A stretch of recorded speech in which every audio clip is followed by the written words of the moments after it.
did synagogues exist in the first century, or are they anachronistic as some mythicists claim? Well, they did exist, and this is how we know.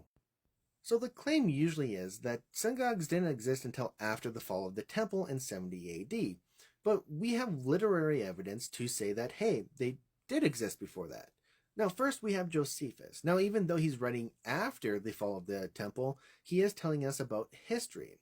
But we have something better than that even. We have Philo of Alexandria, who died before the fall of the temple, and he also tells us about synagogues, not just in the Holy Land, but also in the diaspora.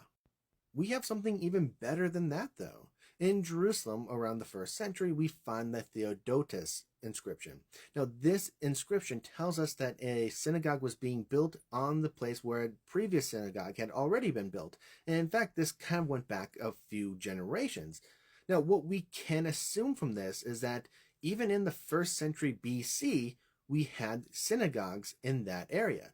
So, yes, we know synagogues did exist in the 1st century, and that's really not controversial. This is something that's widely accepted.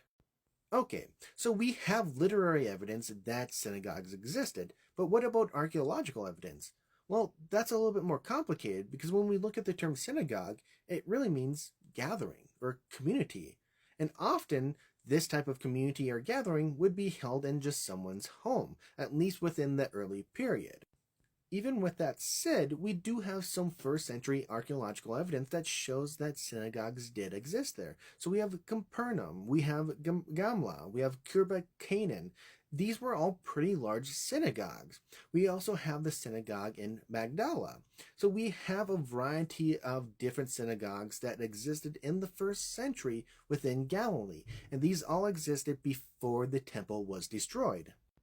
So, to make the claim that synagogues are anachronistic to that time period simply is incorrect because we have both literary and archaeological evidence to show that yes, they did exist, not just in Israel, but also in Galilee and the diaspora.